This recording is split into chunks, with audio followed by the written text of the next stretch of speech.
Este segundo corte es dedicado no solamente a bioseguridad, es decir, que el parcial de la próxima semana es solamente de bioseguridad. ¿Listo? Es decir, todas las presentaciones que hemos visto de bioseguridad y las lecturas que les he recomendado de bioseguridad, principalmente el manual de bioseguridad para profesionales de España que les había yo recomendado. Creo que eso tiene información suficiente. El parcial de la próxima semana, ¿a qué horas quieren hacerlo? Solamente vamos a hacer parcial, no vamos a hacer clase. 7 u 8 de la mañana.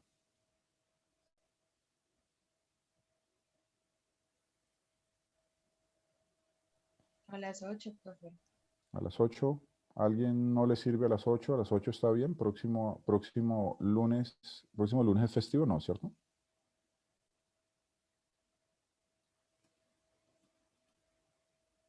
No.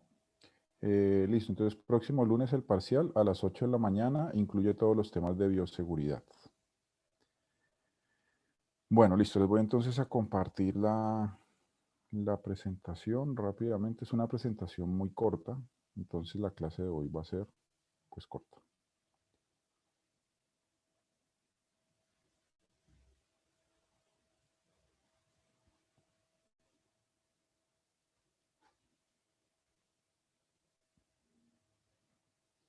¿Me confirman si están viendo una presentación de PowerPoint? Sí, profe, sí se ve. Bueno, listo muchachos. Entonces, como les decía, este es el último tema de bioseguridad. En él lo que buscamos es como recoger, digamos, algunos conceptos de seguridad del paciente, es decir, de los temas que vimos en el módulo 1 y de bioseguridad de lo que vimos en este corte número 2, alrededor de algo que es común, ¿sí? Que seguramente ustedes cuando hicieron los análisis de los eventos adversos se dieron cuenta que estaba siempre presente en los eventos adversos y como vamos a ver en un taller que vamos a hacer más adelante, ese elemento también está siempre presente en los accidentes que ocurren relacionados con la bioseguridad. Entonces, ese elemento común del cual nos vamos a ocupar hoy es el enfoque humano, ¿cierto? Si bien es cierto, los accidentes de riesgo biológico relacionados con bioseguridad y los eventos adversos tienen digamos, una causa multifactorial, ¿sí? Llama mucho la atención el tema del error humano allí, ¿cierto? Que es como lo que vemos que siempre está presente. Así, seguramente cuando ustedes analizaron casos de caídas de pacientes, analizaron quemaduras de bebés, analizaron sobredosificación de medicamentos, analizaron complicaciones quirúrgicas, hay casos de fugas de pacientes, hay casos de reacciones adversas a medicamentos, todo ese tipo de situaciones, si bien es cierto, cuando ustedes hacían la espina de pescado identificaban factores contributivos relacionados con el paciente. En el caso, creo que hubo un caso en el que un paciente manipulaba la bomba de infusión para pasar más rápido el medicamento. Algunos también encontraban factores contributivos asociados con la condición clínica del paciente, pacientes muy graves, muy complejos, niños que no podían comunicarse adecuadamente, los que analizaron el caso de los bebés del Tunal que les quemaron los ojos por ponerle formol en vez de gotas que lo que les pone como ciprofloxacina, creo. Eh, Identificaron ese factor contributivo asociado con la condición de ser un bebé y no poderse comunicar. Muchos identificaron factores contributivos relacionados con la infraestructura, con los equipos, las condiciones del equipo, factores relacionados con el ambiente, con la organización y con el contexto institucional. Pero todos, de todas maneras, en algún momento, cuando hicieron sus análisis de eventos adversos, identificaron factores relacionados con los individuos, es decir, relacionados con conocimiento, habilidades, competencias, salud física y mental, y factores contributivos relacionados con el equipo de trabajo. Todos identificaron problemas de comunicación, ¿cierto? Ya sea entre el equipo de salud o entre el equipo de salud y el paciente. Todos, estoy seguro, identificaron problemas de supervisión, ¿sí? de estar pendientes de las labores de pronto de las personas menos capacitadas. Identificaron problemas de disponibilidad de soporte, es decir, de disponibilidad de personal de apoyo, de personal de soporte, y problemas de estructura de equipo, consistencia, congruencia, falta de nivelación en los conocimientos. Entonces, un poco de lo que nos vamos a ocupar el día de hoy en esta corta presentación es de mirar, digamos, el origen común que tienen los accidentes de riesgo biológico relacionados con fallas en bioseguridad, y los eventos adversos de seguridad del paciente alrededor de estas causas comunes que son las del individuo y el equipo de trabajo. Bueno, entonces vamos a hablar un poquito de los factores humanos, es decir, del origen de ambas situaciones, eventos adversos y accidentes de riesgo biológico originados en los factores humanos. Esta diapositiva entonces nos ilustra la mayor las causas más frecuentes, ¿sí? De errores, ¿sí? O acciones inseguras relacionadas con factores humanos. Entonces vemos que la principal está relacionada con disminución del rendimiento de las personas en sus escenarios laborales. Esa disminución del rendimiento está originada en trastornos de la fatiga, trastornos del sueño, el síndrome de los afanes, hacer las cosas rápido, sencillamente porque pues tienen sobrecarga laboral, ¿cierto? O sea, tienen muchas cosas por hacer, entonces terminan haciéndolas, tratando de hacerlas todas lo más rápido posible, ¿sí? Y pérdida de alerta situacional, también muy relacionada con el síndrome de los afanes, ¿cierto? Con el escenario donde uno trabaja, que a veces no se presta, digamos, para concentrarse o centrar su actuación en lo que se está haciendo, sino que tienen que ocuparse de varias cosas al tiempo. Esa disminución del rendimiento humano, pues entonces afecta la toma de decisiones, ¿no? Y finalmente termina generando, se van a dar cuenta ustedes, bueno, ya se dieron cuenta cuando hicieron los análisis de los eventos adversos, pero en un taller que vamos a hacer más adelante se van a dar cuenta que la disminución del rendimiento humano por estas situaciones también predispone la ocurrencia de accidentes de riesgo biológico o accidentes en los escenarios de trabajo, ¿sí?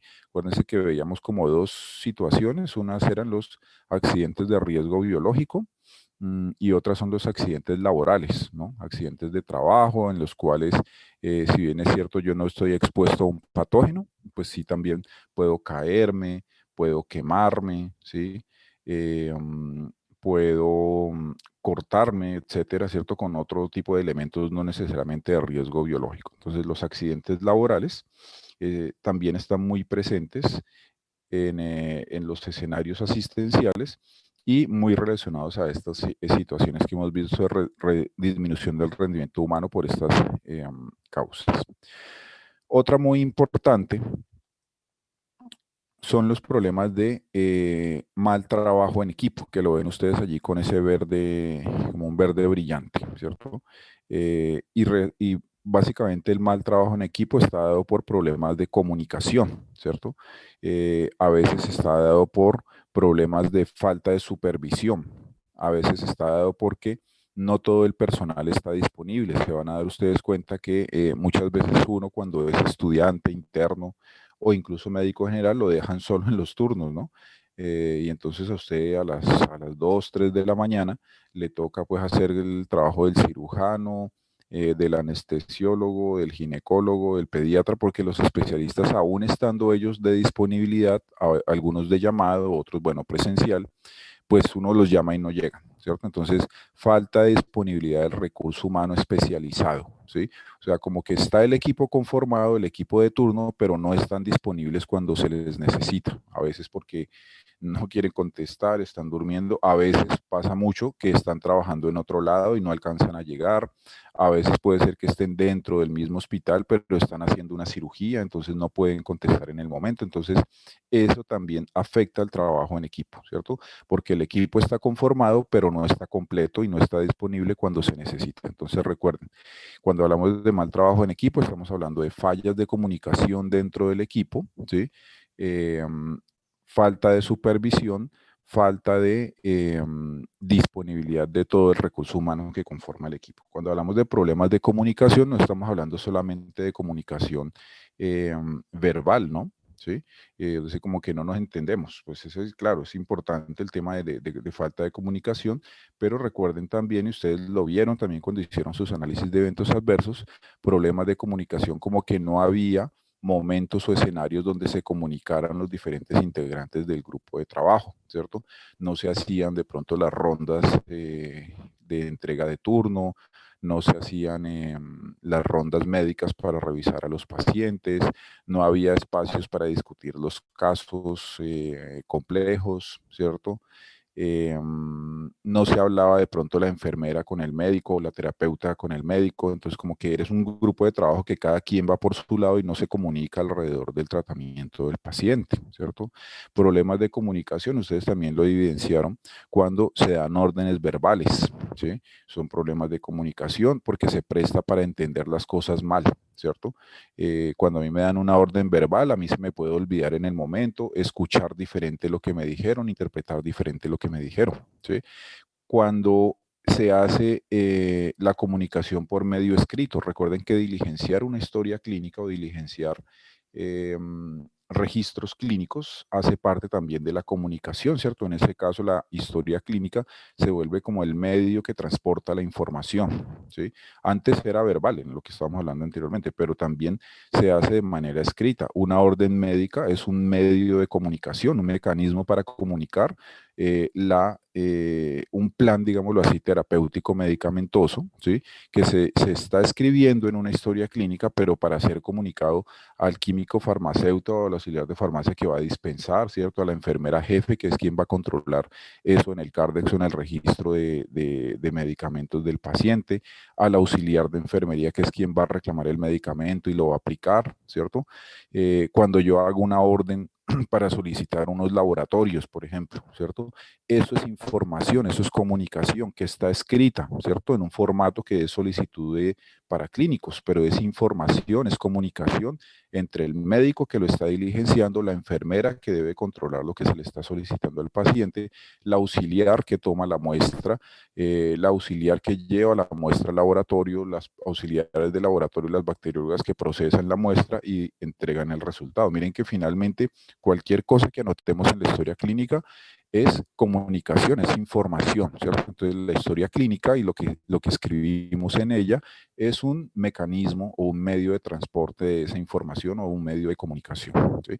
La respuesta a una interconsulta, la solicitud a una interconsulta, la evolución diaria que uno realiza, ¿cierto? Cuando uno examina al paciente, habla con él, le hace la anamnesis, lo examina, revisa los exámenes, toma una decisión. Finalmente uno no está escribiendo eso allí solamente como para que quede constancia, ¿cierto? Uno está escribiendo eso porque la historia clínica es un medio de comunicación que es consultado permanentemente por todos los que hacen parte del equipo de trabajo, ¿cierto? Entonces, un llamado de atención muy importante para ustedes que van a ser futuros médicos. Por ahora, pues están chiquitos y aún de pronto no diligencian la historia clínica con la profundidad que se hace, pero en un par de semestres seguramente tendrán ya acceso a diligenciar una historia clínica y entre más pase el tiempo, van a terminar ustedes siendo los responsables principales del diligenciamiento de la historia clínica. Entonces recuerden, cuando uno escribe en la historia clínica, uno no está escribiendo para uno solamente, está escribiendo para todos los demás, para todos los que hacen parte del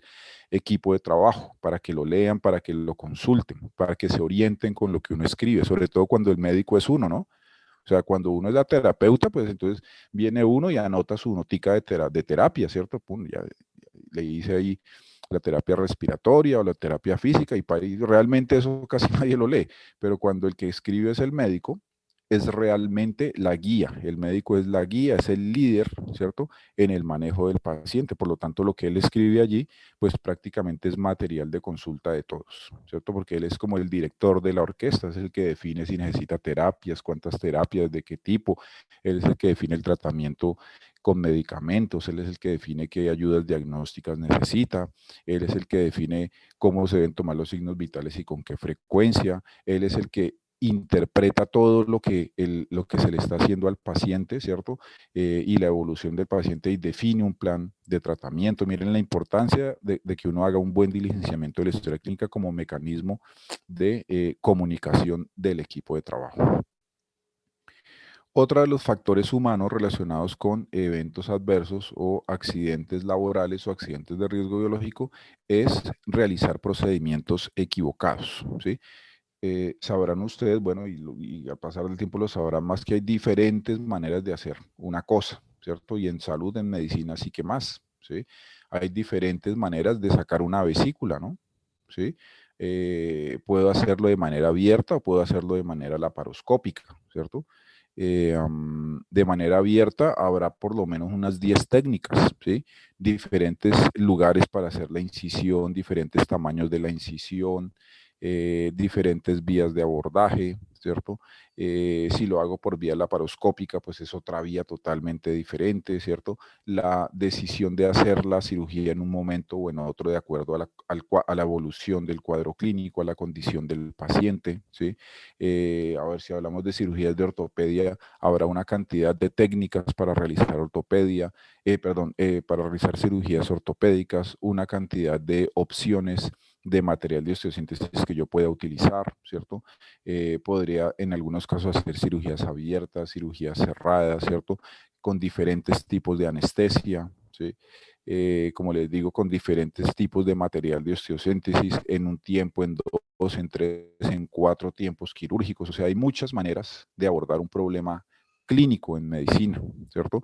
Y entonces, como hay muchas maneras, pues entonces a veces uno escoge la que no es, ¿sí? Se equivoca y escoge la que no es, ¿ya? O escoge la menos conveniente. ¿Por qué puede pasar eso? Pues porque uno no se las sabe todas, porque el paciente cambia, porque el paciente es complicado, no complicado de cansón, sino complejo, pues, ¿sí? Porque la condición clínica del paciente a veces cambia también, ¿cierto? Porque a veces uno como médico, por más que sepa, no tiene a la mano todas las ayudas diagnósticas para tomar las decisiones correctas, o no tiene el tiempo necesario para tomar todas las decisiones correctas, o a veces incluso uno se ve limitado por aspectos administrativos en las que usted necesita hacer un tipo de intervención y no se lo autorizan, ¿sí? O no está contratado, ¿sí? O si usted no lo hace, se lo llevan al paciente para otro lado. Hay una cantidad de situaciones que a veces lo pueden llevar a uno como médico a realizar un procedimiento de manera errónea, ¿cierto? De pronto hacerlo de la manera inadecuada también, ¿cierto? Es procedimiento erróneo. Otra muy importante es la violación de normas, que lo ven allí como en un gris, ¿cierto? La violación de normas, pues es lo que veíamos, que cuando están los protocolos, las guías, ¿cierto? Escritas donde dice las instrucciones, ¿sí? De cómo se debe hacer algo, y yo sencillamente no lo hago. No lo hago de esa manera. ¿Se acuerdan que lo veíamos? Cuando ustedes también hacían el análisis de sus eventos adversos, se van a dar cuenta que por lo general en salud todo tiene su guía, ¿sí? Todo tiene su protocolo, ¿ya? Pero a veces uno viola las normas, y a veces viola las normas, como lo veíamos, de manera voluntaria o de manera involuntaria, ¿sí? La mayor cantidad de veces uno viola las normas de manera involuntaria, ¿cierto? De pronto, como decía allí, por el afán, de pronto por el desconocimiento, de pronto por actuar de buena fe, ¿cierto? Pero a veces viola las normas de manera voluntaria, ¿sí? Usted sabe que tiene que lavarse las manos, pero no lo hace, ¿sí? Sabe que cada vez que toque a un paciente tiene que lavarse las manos o tiene que cambiarse igual, pero no lo hace, ¿cierto? Usted sabe que tiene que usar sus elementos de protección personal porque el paciente, por decir algo, eh, tiene, tiene orden de aislamiento respiratorio, pero usted no lo hace, ¿sí? Usted sabe que debe aplicar determinado antibiótico profiláctico antes de la cirugía, por lo menos con 2 horas de anticipación, pero usted no lo hace porque a usted le gusta hacerlo media hora antes, ¿sí? Entonces, en ocasiones también se violan las normas de manera voluntaria, con todo el conocimiento del caso. Entonces, miren que todas estas situaciones que hemos visto que están muy relacionadas con la ocurrencia de eventos adversos, ¿sí? En seguridad del paciente, y de accidentes laborales o accidentes de riesgo biológico, tienen algo en común, y es que están relacionados y originados en las personas, ¿sí? Miren que son comunes porque están relacionados con las personas y su comportamiento. Bueno, como dice allí, entonces los accidentes, relacionados con la seguridad del paciente o accidentes laborales, no ocurren por accidente, o sea, no ocurren por el azar, ¿sí? Como porque, es que eso tenía que pasar, ¿cierto? Dice que la cadena se rompe por el eslabón más débil, y por lo general el eslabón más débil es la persona. ¿cierto? Porque los equipos, las guías y protocolos, los materiales, el ambiente físico, todo por lo general se puede controlar, ¿cierto? Pero a veces lo que uno menos puede controlar es la persona, ¿sí? Las decisiones que toman las personas, los comportamientos de las personas, etcétera. Es como la parte más débil del eslabón.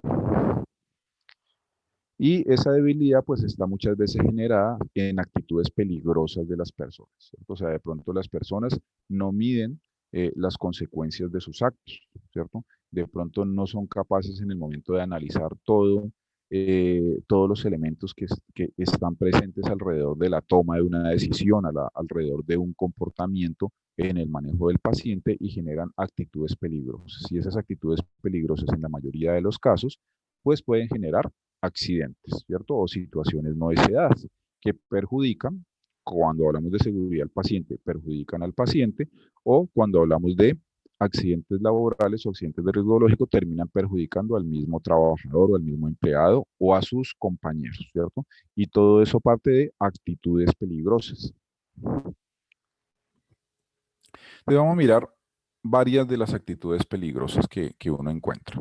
Una es la relacionada con antiautoridad. Se darán ustedes cuenta y ustedes tendrán incluso compañeros o conocerán gente que siempre está pensando de esta manera. Nadie me dice qué debo hacer, ¿cierto? Entonces, por más que existan normas, por más que existan regulaciones, las personas y hay profesionales que no les gusta hacer caso a nada, ¿sí? Es la antiautoridad. Nadie me dice qué debo hacer. Van como por la vida haciendo lo que quieren hacer en el momento que lo quieren hacer, de la manera como lo quieren hacer, ¿cierto? Sin acatar normas o lineamientos, ¿sí?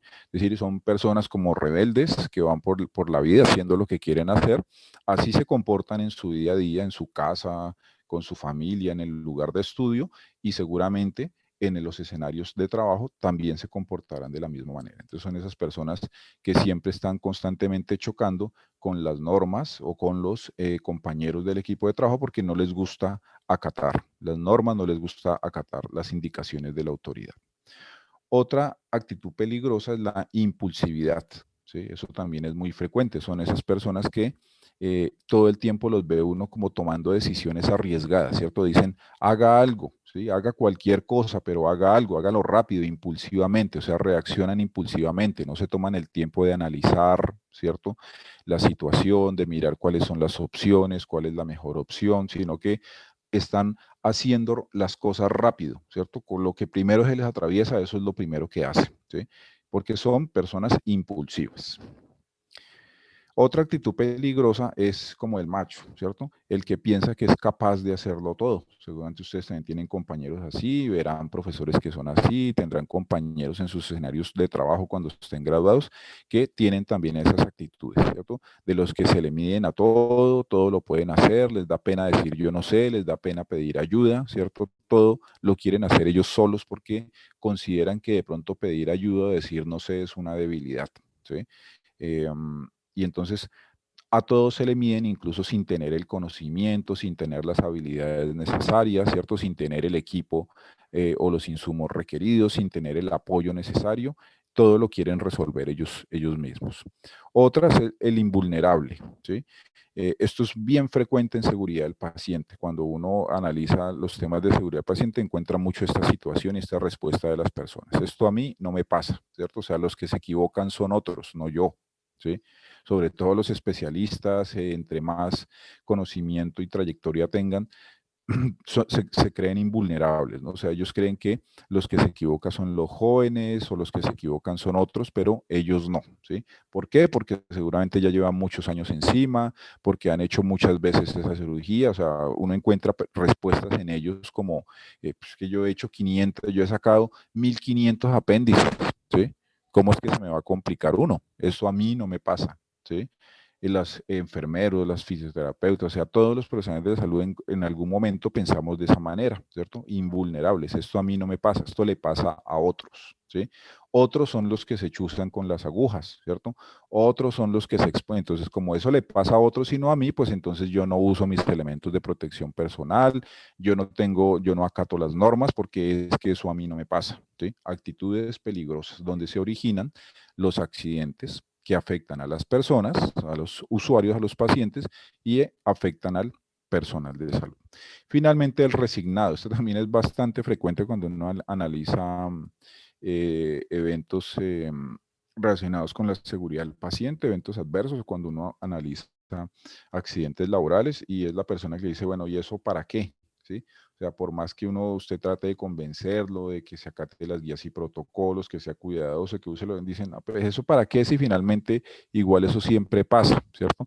Como que siempre están pensando negativamente y dicen, no, pues es que eso que usted está diciendo no funciona, mire que eso, a una persona que yo conocí usaba los elementos de protección personal y finalmente se chuzó y le dio hepatitis. Bueno, entonces, como que nunca están de acuerdo con las recomendaciones porque pues piensan que eso al final no sirve para nada porque las cosas finalmente van a ocurrir. Entonces, ojo con estas actitudes peligrosas que son muy frecuentes en los grupos de trabajo, en los escenarios de estudio, en los escenarios laborales y se originan muchos de los accidentes como estábamos diciendo.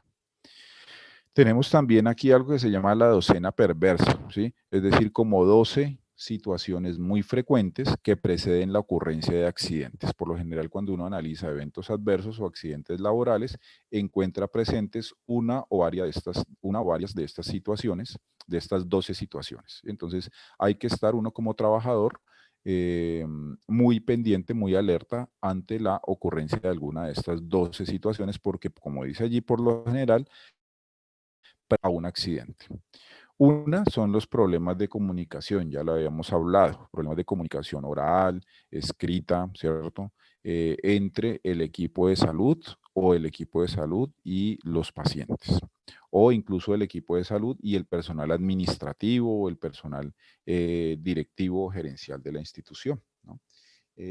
La segunda situación es la permisividad, ¿no? La permisividad, ¿se acuerdan que lo veíamos cuando veíamos seguridad del paciente? Como, digamos, una tolerancia extrema, ¿cierto? Como que yo me aguanto todo, soy permisivo, es me aguanto todo, me aguanto que la gente llegue tarde, me aguanto que la gente no use los elementos de protección personal, me aguanto que la gente viole las normas, ¿cierto?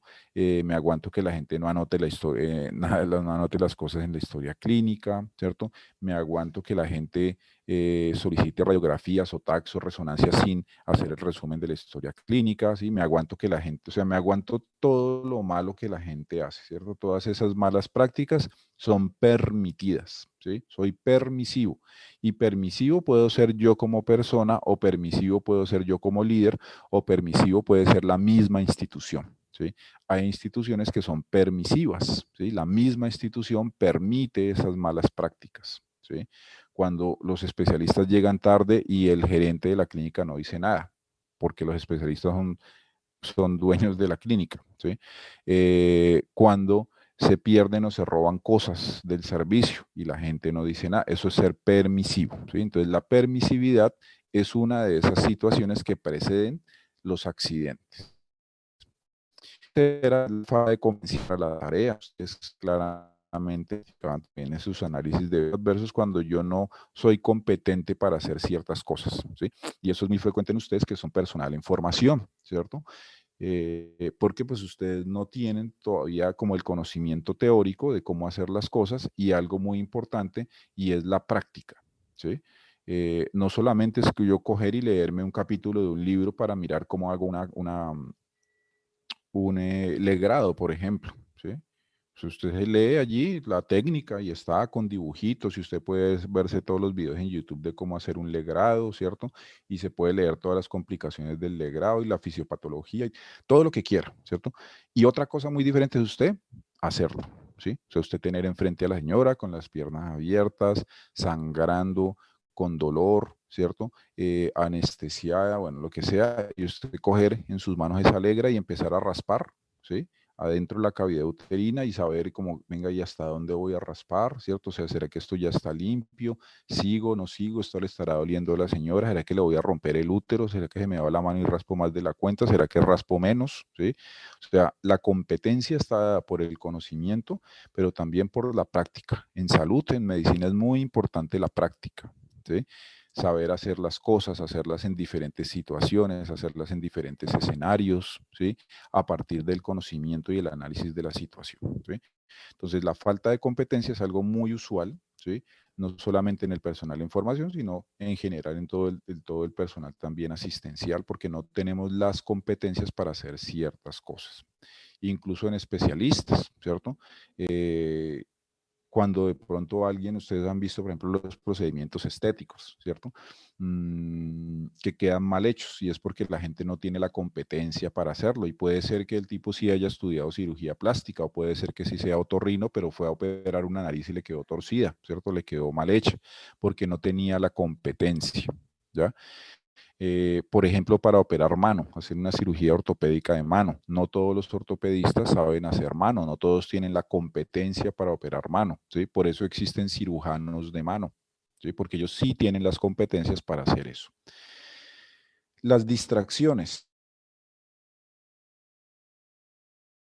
son unos elementos que siempre preceden a los accidentes, las distracciones. Y las distracciones están dadas por exceso de trabajo, por exceso de actividades o labores, por exceso de ruido, por exceso de personas en el ambiente de trabajo, por presiones externas como el paciente que le está golpeando a usted en el consultorio cada 2 minutos, como sus compañeros que lo están llamando, como la jefe que le está hablando a usted mientras usted está suturando al paciente, ¿cierto? Se van a dar a ustedes cuenta dentro de los quirófanos que a veces es un ambiente demasiado lleno de distracciones. Bueno, espero todavía no exista la gente que lleva música, hay gente que lleva música, que se pone audífonos dentro del quirófano, gente que entra y sale, el quirófano lleno de 10 estudiantes, la gente charlando, bueno, o sea, las distracciones por lo general anteceden los accidentes. El tema del mal trabajo en equipo también antecede a los accidentes. Cuando el equipo no trabaja, como dice allí, no trabaja unido, no trabaja articulado, no se habla, no se entiende, ¿cierto? No tienen un nivel, digamos, de conocimiento y de competencias, digamos, homogéneo. Hay unos que saben más que otros, unos que se comunican mejor que otros. Ese tema también afecta el trabajo en equipo. La fatiga también precede los accidentes, sea la fatiga nuestra personal, ¿cierto? Como la fatiga de los otros integrantes del equipo de trabajo. Ya veíamos en la diapositiva anterior que la fatiga genera problemas e inconvenientes al tomar las decisiones, el síndrome de la fatiga, el exceso de trabajo, ¿cierto? Los trasnochos, la gente que estudia y trabaja, pierde la atención y toma decisiones inadecuadas. En el número 7 tenemos la falta de recursos, como los recursos necesarios, ¿cierto? Y tenemos que trabajar con lo que haya. Eso les va a pasar a ustedes mucho, de pronto en el rural, cuando en el sector público, porque a veces no se tienen los recursos necesarios, ¿cierto? Entonces usted tiene que suturar cara, pero le toca con una sutura gruesota porque es que la delgadita, doctor, no hay, ¿cierto? Venga, vamos a poner una anestesia, pero nos resulta que no hay... no hay el tipo de anestesia que usted necesita y termina poniendo otra, ¿cierto? O falta de recursos humanos, entonces hay poco personal para el turno, por ejemplo, ¿sí? Cuando faltan recursos, eso nos lleva a trabajar con lo que hay, ¿cierto? Como a improvisar, ¿ok? ¿Cierto? Entonces puedo yo tener todo el conocimiento, la competencia del mundo, pero yo aprendí a hacer las cosas con los recursos que eran y cuando no están, entonces no sé cómo hacer, ¿sí? Termino haciendo las cosas mal, ¿sí?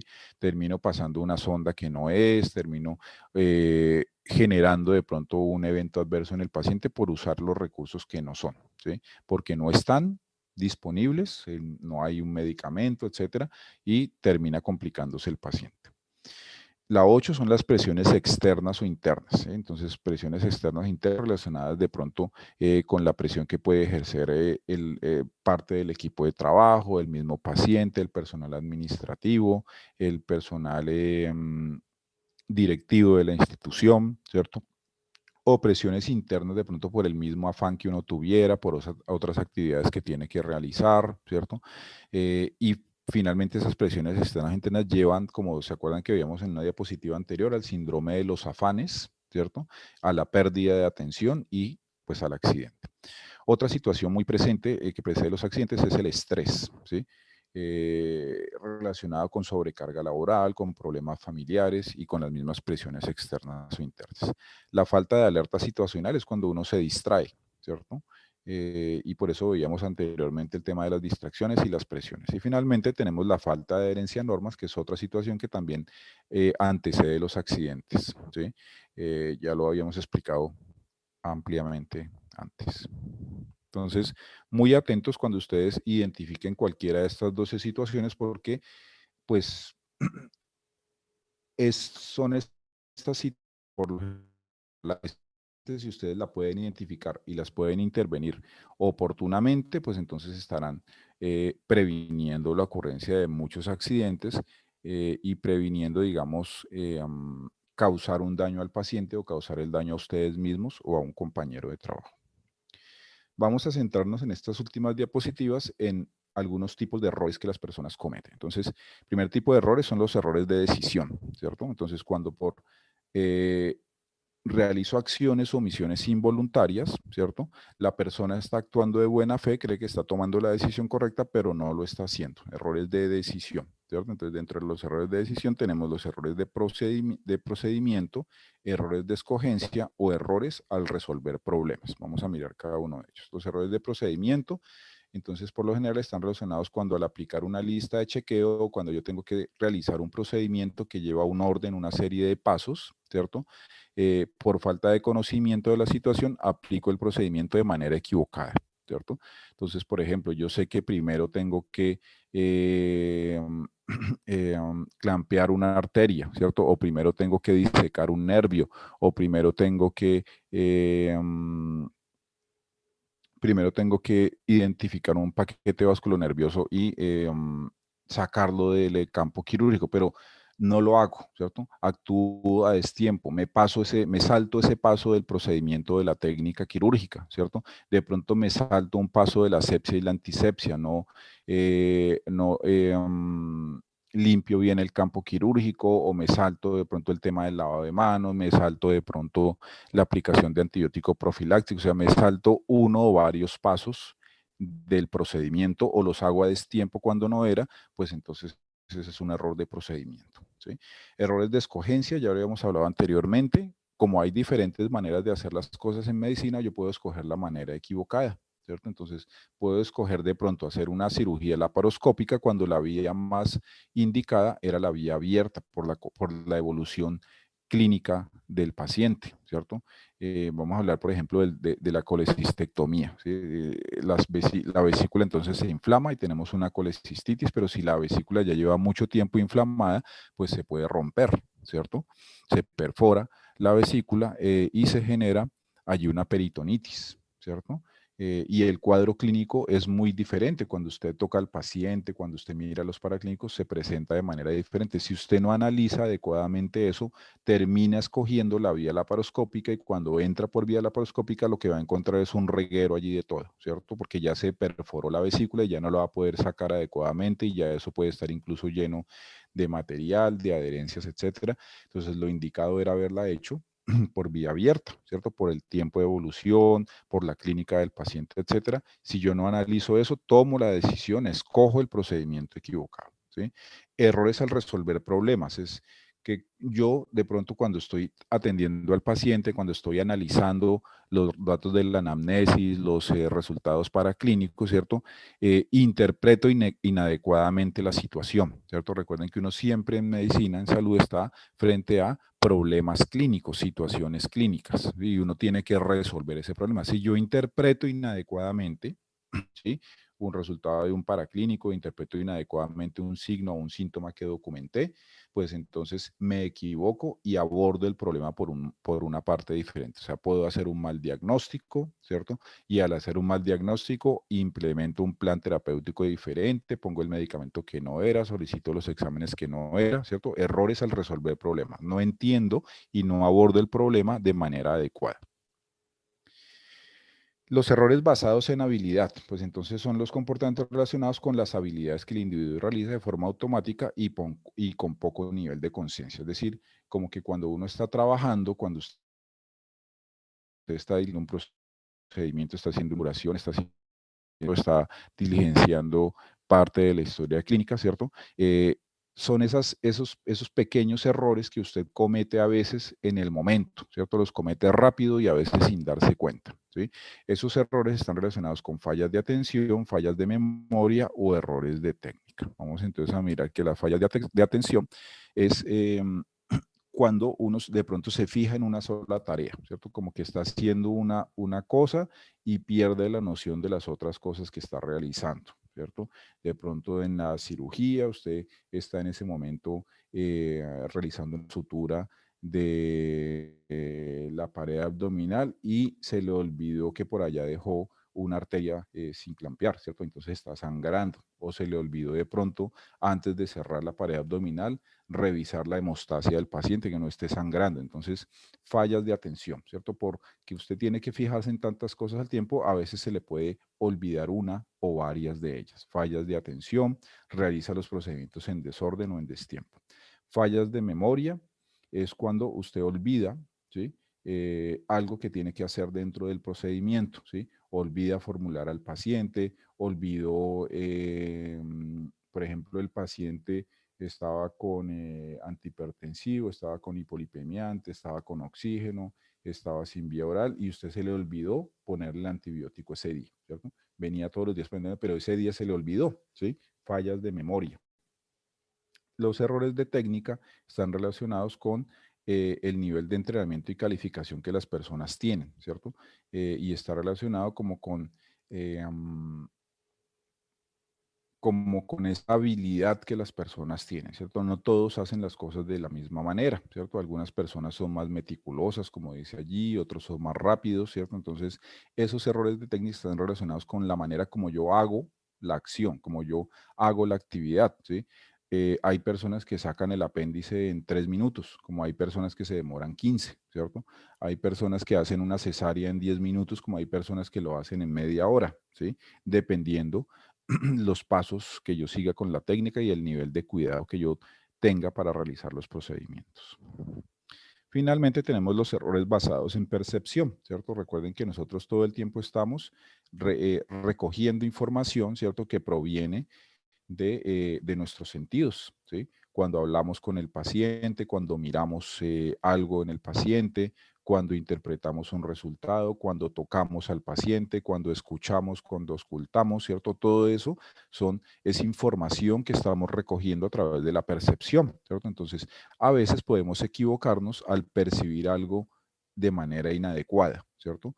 ¿A cuántos de bueno, no sé, ustedes todavía no han ido, pero cuando a uno le ponen un fonendoscopio, ese que el papá le compró tan orgullosamente y que usted porta, ¿cierto? Allí en el cuello o en los hombros orgullosamente y se ha tomado fotos y usted se pone el fonendoscopio y quiere y le dicen, escuche el soplo, ¿sí? Sistólico y pues usted no oye nada, ¿sí? Pero usted dice, bueno, sí, ahí está, ¿sí? O se inventa sonidos que no existen, ¿cierto? Entonces, no, mire, escuche el galope de tada y usted pone, pero usted no escucha nada, ¿cierto? Problemas de percepción, ¿sí? No estamos entrenados para escuchar lo que nos están diciendo que tiene el paciente. Eso en un escenario, digamos, de docencia, ¿no? Cuando usted le están diciendo, escuche que el paciente tiene eso, ¿sí? Pero cuando dentro de 3 años no esté allí diciéndole, escuche que el paciente tiene eso, sino que usted mismo pone el fondo, pero usted mismo descubrir qué tiene el paciente, ¿sí? Y si usted no sabe qué quiere decir, si está entrenado, un galope, escucha un crepito, ¿sí? O sea, si usted no sabe lo normal y lo anormal, pues va a tener errores basados en percepción. Usted va sencillamente va a poner el fonendoscopio allí y escuchar cosas, pero no las va a saber interpretar, ¿sí? O a veces no las va a poder escuchar, ¿sí? Al escuchar, al mirar, ¿sí? Qué sé yo, no sé, ¿ustedes han visto una mucosa pálida? ¿Qué tan pálida es una mucosa pálida? ¿Sí? O una mucosa normal debe de ser excesivamente roja, medio rosadita, roja tirando a blanco, blanco tirando, ¿sí? Es de ver, ¿sí? ¿Cómo se ve un niño con deshidratación grado 1 o grado 2 o grado 3? ¿sí? Cómo se ven unas retracciones intercostales en un niño con síndrome de dificultad respiratoria, ¿sí? La cianosis, ¿qué es cianosis? O sea, para usted poder decir, ese paciente está cianótico, entonces lo tiene que ver morado, pero ¿morado qué? Morado tirando a negro, o morado medio morado azul, o morado tirando a rosado. O sea, ¿qué es la cianosis realmente? ¿Sí? Mire que eso es de ver, ¿sí? Y si usted no lo ha visto muchas veces, errores de percepción, ¿cierto? O si usted lo ve pero no lo interpreta adecuadamente, errores de percepción. Entonces, todo el tiempo nosotros los médicos estamos recogiendo información visual de lo que escuchamos, de lo que hablamos con el paciente, de lo que interpretamos, de todo eso que estamos recogiendo y que nos sirve para tomar decisiones. Listo, muchachos, eso entonces era todo lo que les tenía que comentar en esta última presentación sobre bioseguridad. ¿Dudas o preguntas? Bueno, entonces para recordarles a quienes de pronto no se habían conectado al comienzo. Ya con esto entonces terminamos nuestra última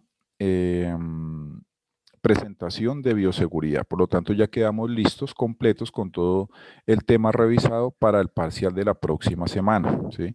La próxima semana va a ser el parcial de bioseguridad. Incluye que todos los temas que hemos visto de bioseguridad, todas las presentaciones de bioseguridad que están en Moodle, y les recomiendo mucho que lean eh, el manual de bioseguridad para profesionales de la salud de España que les había recomendado al iniciar este tema de la bioseguridad. Igual allí hay otras, en la plataforma de Moodle hay otra información que ustedes pueden revisar para ampliar los conceptos de bioseguridad. Recuerden que no es solamente leer diapositivas, pues entenderán ustedes, no es ahí bibliográfico en la plataforma de Moodle.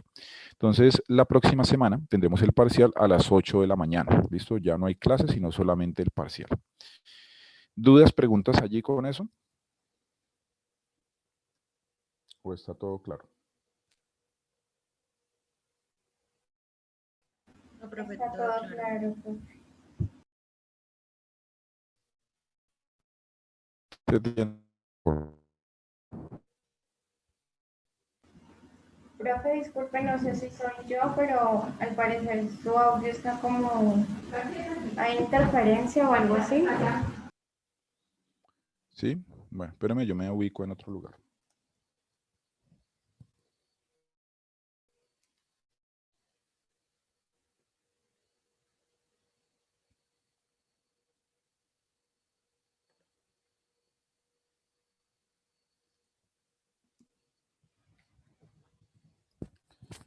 ¿Allí ya me escuchan mejor?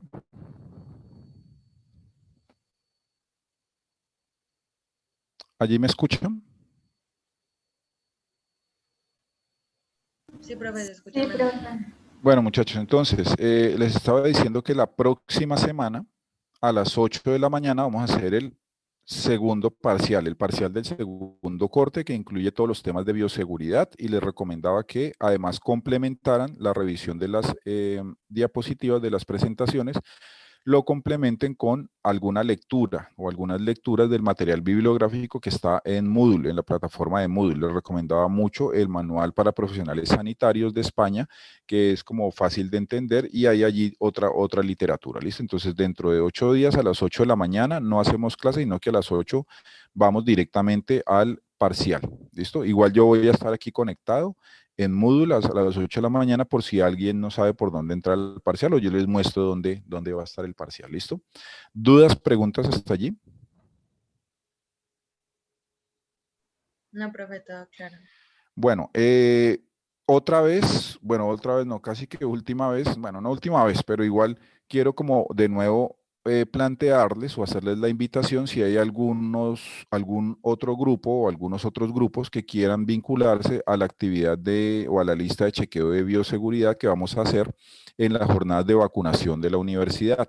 Hasta el momento, 2 grupos me han contestado. Lo que estamos haciendo con esos 2 grupos es que ellos están revisando una información que yo les mandé, una bibliografía, unas lecturas, para complementar unas listas de chequeo. Cuando tengamos esas listas de chequeo listas, vamos a la jornada de vacunación y aplicamos la lista de chequeo de bioseguridad, ¿cierto? De uso de elementos de protección personal. Bueno, una serie todos los elementos que vimos ahorita en bioseguridad, los vamos a ir a verificar y a chequear en unas listas de chequeo que vamos a realizar en las salas de espera, en los puntos donde se le da información al paciente y en los lugares donde se vacuna al paciente, ¿sí? En eso consiste la actividad práctica,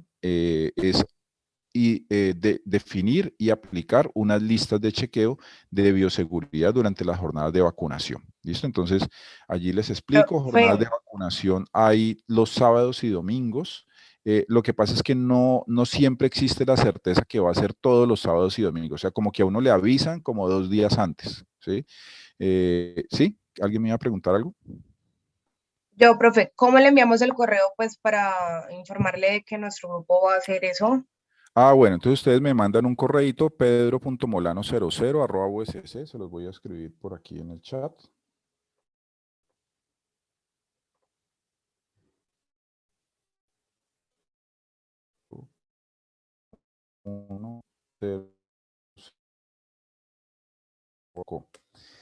Me mandan un correíto y me dicen, miren, nosotros somos estudiantes del curso de electiva de bioseguridad y seguridad del paciente, o asepsia, antisepsia, como les parece a ustedes.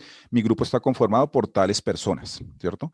Y me dicen, estamos interesados en realizar la práctica de bioseguridad en la jornada de vacunación, ¿listo? Entonces, sí les agradecería, muchachos, que me confirmaran en el transcurso de la semana para yo poder hacer la programación, ¿sí? Porque, como les digo, por lo general, cada 8 días se hace jornada de vacunación. La de este fin de semana pasado estuvo cortica, fue apenas de 8 a 1 porque eran segundas dosis, de pronto la otra también sea corta. Pero yo sí necesito saber como qué grupos van a ir para poderlos programar, ¿sí? Programarle como el día y la franja de tiempo en la que vamos a estar allá, ¿sí? La actividad es muy sencilla, pero de verdad que es muy útil porque aquí ustedes van a ver ya en la práctica, en un escenario, si la gente está cumpliendo en otras cosas de bioseguridad que vimos y ustedes van a poder montar y aplicar la al menos en un escenario de vacunación. Es un escenario seguro porque es dentro de la misma universidad, no van a estar ustedes en contacto directo con los pacientes y nomás van a estar mirando y aplicando listas de chequeo, ¿sí? A partir de allí sacaremos una información, etcétera. Eso de pronto los grupos que no vayan, más adelante miramos si los grupos que no vayan pues a las jornadas de vacunación pueden encargarse de tabular y analizar la información que hemos recolectado los grupos que se han ido. Igual, eso lo vamos mirando con el pasar del tiempo. Pero si hay grupos que están interesados, mándenme el correo, así como les dije, pedro.molano00@ss.edu.co en el transcurso de la semana y me dicen, como les digo, somos el grupo tal, del curso tal, estamos interesados en asistir a la práctica y yo ya les doy por allí las indicaciones para que trabajen su lista de chequeo. ¿Listo? Bueno, muchachos, si no es más, igual, si hay algún grupo que tiene dudas frente a si asiste o no, cómo se va a hacer, igual por el correo ustedes me escriben y yo les aclaro las dudas y ustedes ya toman la decisión. Acuérdense que el tema de la asistencia, de la presencialidad, es opcional mientras exista este modelo de alternancia. Yo no los puedo obligar, yo lo que les puedo decir es, sería bueno que fueran por esto y esto, vamos a hacer esto, pero finalmente ustedes son quienes toman la decisión. Entonces, si ustedes necesitan más información para tomar la decisión, pregúntenme por el correo, yo les contesto. Y si ya con esa información ustedes toman la decisión de ir, listo, van y hacen el trabajo. Y si no, más adelante miraremos cómo terminamos de hacer ese trabajo final. Bueno, muchachos, entonces nos vemos la próxima semana, el próximo lunes a las 8 de la mañana para hacer el parcial. Que estén muy bien, hasta luego. Hasta luego, profe. Luego, Gracias, profe.